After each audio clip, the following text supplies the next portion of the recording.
I hope that you enjoyed watching that virtual reality seagrass video, and we can't wait to hear your positive conservation messages. Now it's time to learn about what we do to study the seagrass meadows here at LAMU.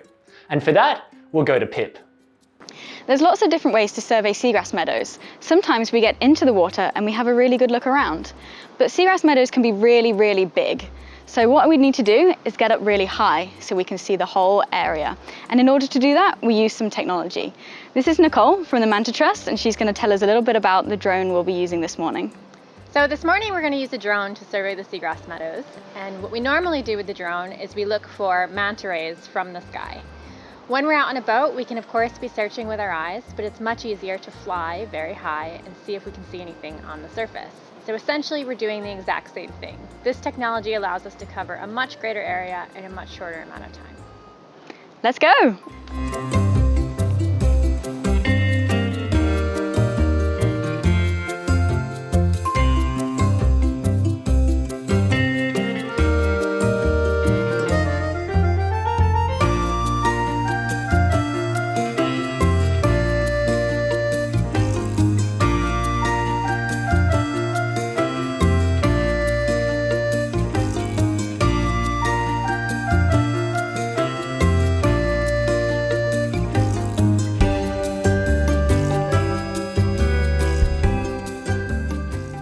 Now that we've seen our seagrass meadows from above, we can see how big they are and where they are. Next, we need to take a closer look and see how healthy they are and what type of seagrass is there. In order to do this, we're going to speak to Mike Rashid, who along with Paul, Mike and Blue Marine Foundation helped MUI establish a national seagrass monitoring method for the whole of Maldives.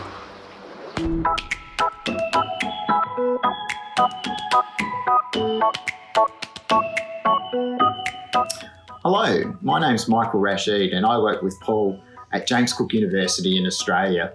One of the biggest programs that we do is design monitoring of seagrasses to understand how they change. Like all scientific studies, monitoring starts with a question or a set of questions. The questions that we were looking to address with the seagrass program in the Maldives were: where is the seagrass? What type of seagrass is there? How much seagrass is there in a place? And also, how is that seagrass changing over time? In the Maldives, not everyone is a scientist, and we wanted to make the methods available to anybody to be able to use to be able to understand how seagrasses are going. And to achieve that, we came up with a three-tiered approach to monitoring. The first level of seagrass monitoring is for you to mark on a map where you have found seagrass and what type of seagrass it is. And there's an app called Seagrass Spotter that you can have on your phone that lets you do that while you're in the field. So that's something that next time that you're out and about in a place that might have seagrass, you could use the app and you can do that level 1 monitoring, which would be great. The second level of monitoring is where you take information about seagrasses in a 50 by 50 centimetre quadrat, the same type of quadrat that you used in your coral studies. We place a whole series of these quadrats in about a 50 by 50 metre area of the seagrass meadow to develop a better understanding of exactly what's happening with that seagrass in the area. The final level of monitoring is really similar to what we do at level 2 monitoring, but instead of just focusing on a small area of the meadow, we map the entire meadows from the air using a drone or an aerial photograph and spread those 50 by 50 centimetre quadrats throughout the entire meadow area to collect information. Here at Sixth Senses LAMU, we're using monitoring method 3. That's why we use the drone to map the boundary or the edge of the seagrass, and then we go snorkeling to see what seagrass is there, how healthy it is, and how much.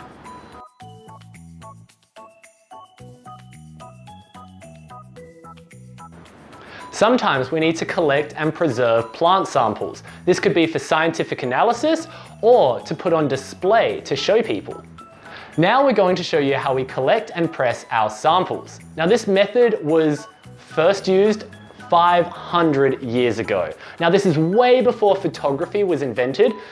And along with drawing, it was the only way that researchers could bring back samples and show people at home what they had found. Here is a video of Pip collecting our seagrass samples. It's time for you to collect your samples. You need to make sure that it's okay and safe to collect, and the best way to do this is to ask an adult. It could be poisonous, have something sharp on it like thorns, or have a chemical on it that might irritate your skin. Make sure that it isn't too woody. So branches aren't a good idea, but things like leaves and flowers are fantastic. Once you have your sample, play the next video where Pip will show us how to press it.